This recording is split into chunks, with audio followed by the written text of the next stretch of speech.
heroic rescue. And you just heard Tim say hurricane season is just a day away. How the National Weather Service is preparing as your news at 11 starts now. Live from Television Park, this is WJBF News Channel 6 at 11.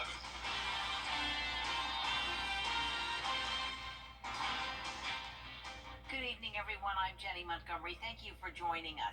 Coverage you can count on begins with federal and industry officials marking the completion of Units 3 and 4 at Plant Vogtle today. Bria Smith has more. The U.S. Secretary of Energy, along with President Biden's climate advisor, visiting Plant Vogtle to highlight the Biden administration's efforts to bolster nuclear energy. No longer do you have to attend a 4-year degree and incur debt. You can simply go to a technical school, get a 2-year degree, or you can take on an apprenticeship with one of our trade unions. A project that focuses on clean, sustainable energy for those living in Burke County has expanded beyond the area. With Vogtle Unit 3 and 4, this is clean baseload power. It is going to be utterly necessary as we move forward as a nation, as we see AI, these data centers, the increased demand for power from electrification, and all of these factories that are coming online. So we need clean baseload power. Nuclear is one of the solutions. After the visit to Plant Vogtle, Secretary Jennifer M. Granholm, along with Mayor Garnett Johnson and school leaders from across the area, met to discuss the Workforce Hub initiative. Apprenticeships are so important to this and that. It shows young people a pathway out of high school or through technical school to high-paying jobs. This roundtable included conversation on new job opportunities and apprenticeship programs for those in high school and college in the area. We are ramping up the whole facility only in 2026, so there's a little bit of time still.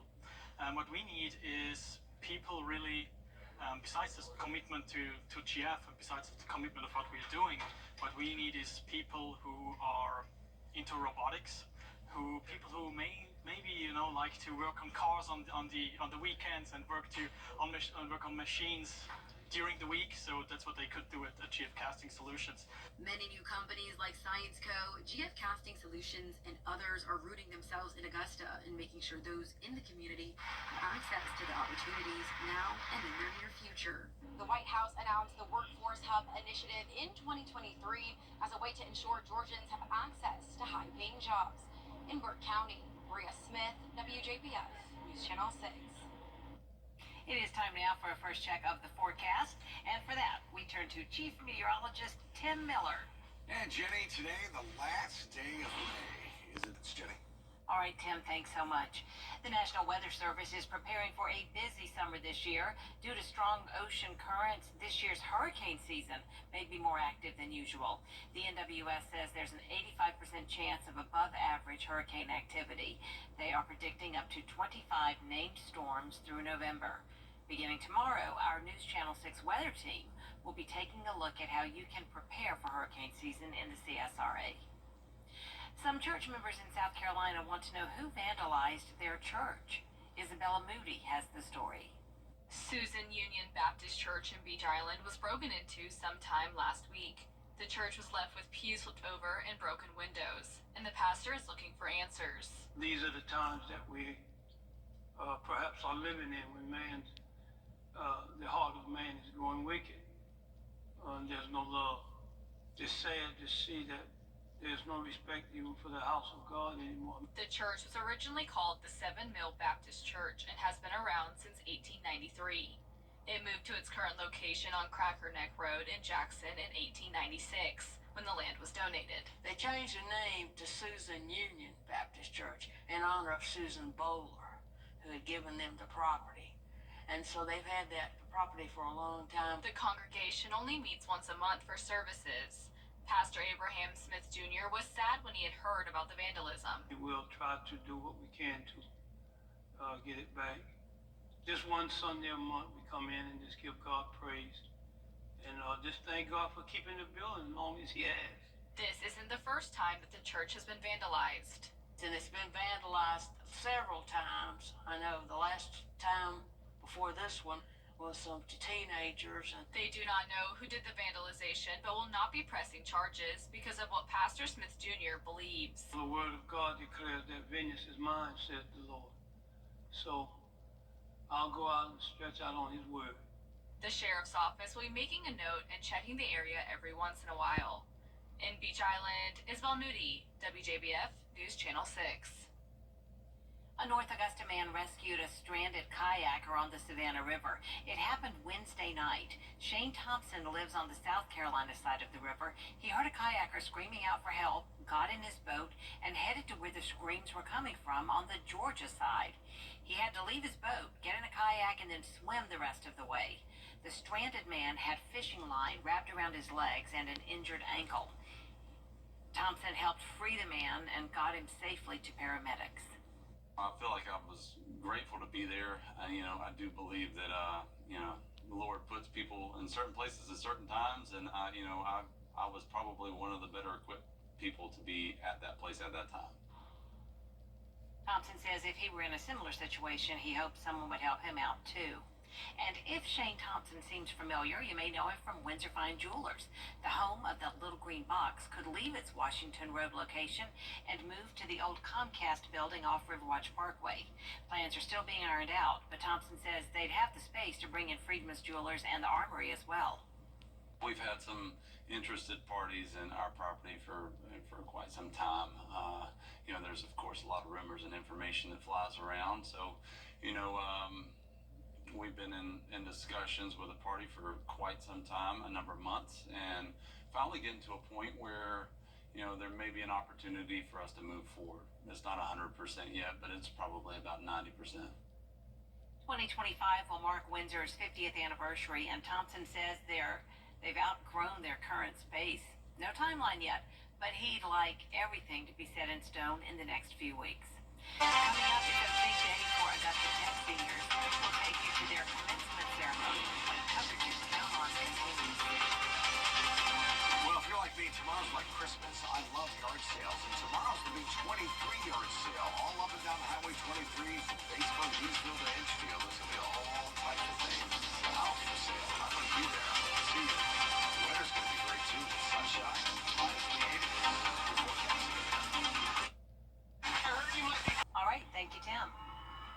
The commencement ceremony for Augusta Technical College was held tonight at the James Brown Arena. The keynote speaker was Dr. Raphael Bostic, the president and CEO of the Federal Reserve Bank of Atlanta. When you talk about the word commencement, it actually means beginning. And so we know that this is going to be a new beginning for Augusta to have a new James Brown Arena, but it's also a new beginning for our graduates, so it really culminates beautifully together. So the Augusta Tech college students that are graduating here tonight are going to fit right into our community. We have cyber students, we have nursing students graduating, golf management. All of these students are going to feed directly into our local economy. So that's really going to give them a leg up. This commencement ceremony was the last event at the James Brown Arena. It's being demolished this summer to make way for the new JBA. Still ahead, the guilty verdict in President Donald Trump's trial has Piedmont and UGA have in common passion, dedication, and a winning team. It's a very unique opportunity to be part of a sports division that takes care of the athletes at the University of Georgia. Being on the sidelines is a true honor and it's a privilege. Every one of them is so thankful for what we do. That really makes it all worthwhile. Medicine is a team sport and we all have to work together. This is a great company to work for. Well, we got room for you. We're proud to be Piedmont. the story of the Kinesio. Now, WJBF sports coverage you can count on. The NCAA baseball tournament officially got underway on Friday, and all of our regional teams had big matchups in the first round on their road to Omaha. Starting with the Clemson Regional, the Tigers would strike first, and High Point would quickly respond, retaking the lead in the top of the sixth. But then in the bottom of the sixth, facing an 0-2 count with two runners on, Jaron Purify drives in a run to tie things up at 3-all. After that, the bats were pretty quiet. That is until the bottom of the ninth, when Tristan Becerra hit it 109 miles per hour off the bat to bring home Blake Wright. The Tigers earned the walk-off win over High Point 4-3, and next up they'll face Coastal Carolina on Saturday at 5 p.m. Meanwhile, in Raleigh, South Carolina faced James Madison. Some great defense by Parker Nolan. The throw from Messina right on the mark. Carolina still trailing, though, in the fifth, down by 3. Will Tippett will send it to left, and that one is gone. South Carolina cuts the deficit to 2. Then a little later on in the inning, with one on, Blake Jackson hits it into Freeze in right field. Ball game is tied at 4 as we head to the 6th. But James Madison would rally back. So in the bottom of the 9th, with the game on the line, Gamecocks trailing 7-5, one on for Cole Messina. A moonshot into left ties the game up, and we head to extra innings. Bottom of the 10th, 2 on for Will Tippett. This shot is hit high and deep. He'll fly out in center field, but Brewer will tag up and come on home, giving South Carolina the walk-off win 8-7 in extra innings. And over in the Athens Regional, the Georgia Bulldogs faced Army and quickly fell behind 2-0, but Charlie Condon hit a solo home run to cut the deficit as the Dogs trailed 2-1. Then in the 6th, Georgia trailing 5-4. Slade Alford knocks it into center, where it one hops the fence and 2 runs will come in, giving UGA the lead 6-5. And finally, in the 8th, with the bases loaded and the game all tied up at 7, Fernando Gonzalez rips it out to the track in deep left center, which will bring in a run, giving Georgia the lead back with 1 inning left to play. 8-7 would be the final score as the Bulldogs secure the win. And next up, Georgia will face UNC Wilmington on Saturday at 6. For more on the excitement in Athens, our Brendan Robertson was there. It took nearly 3.5 hours here at Foley Field, and the Georgia Bulldogs trailed early and trailed often, but battled back each time to come away with the 8-7 win over Army in Game 1 of the Athens Regional. SEC Player of the Year, Charlie Condon, showed exactly why everyone thinks he will be the #1 pick in the Major League Baseball draft. He was 3 for 3 with a home run, a single, and a double, and might have hit for the cycle if not for 2 intentional walks. And Georgia first-year head coach Wes Johnson has this team pointed in the right direction to do something they haven't since 2008, and that's win a regional, with the first step winning Game 1. I think the biggest thing in games is I talk to our guys all the time about, we can't panic. I mean, this game is hard, and breaks are going to swing, and pressure is going to happen, and it's the team that can stay under control, typically in these 1-4s, and just stay inside their approach, whether it be on the mound or, at the plate, and not start panicking. Those are the teams that you'll see, play well.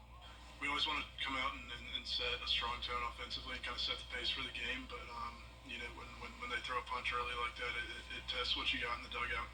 And I think what the moral of the story today for us and for so many of the games that we've had this year is just the offensive production 1 through 9, and just how there's not a lull in this lineup. You're not going to come up to bat any given inning and be like, man, we're going to have to wait till next inning. We got guys going up there with quality at bats all around, and so that makes it a whole lot easier. And I think the crowd really gave us the extra push there at the end. It really gave us the confidence to perform in those later innings. Georgia will play again in Game 4 Saturday night at 6 o'clock, right back here at Foley Field. And in 2008, when they won that regional, made the run to the College World Series, they did 2 things similar to this season. They hosted a regional, and they beat Georgia Tech, which we could also see this weekend. Reporting from Foley Field in Athens, Brendan Robertson, WJBF, News Channel 6. And finally, out on the links, it was the second round of the RBC Canadian Open. Tied for first at 10 under, we have Robert McIntyre and Ryan Fox. They hold a 2-shot lead over Joel Damon, who's searching for his second PGA Tour win. And finally, former Georgia Bulldog Keith Mitchell is still in the hunt at 4 under. With one final round on Sunday, we'll make sure to keep you updated on the 2024 RBC Canadian Open.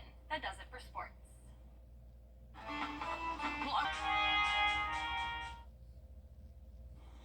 Chipotle customers are using a new hack to make their portions bigger. Apparently, if you record your food while it's being prepared, you'll get more food. People on social media say the phone method pressures employees not to skimp on the ingredients to avoid any negative publicity. Strawberry Dairy Queen. Ice cream.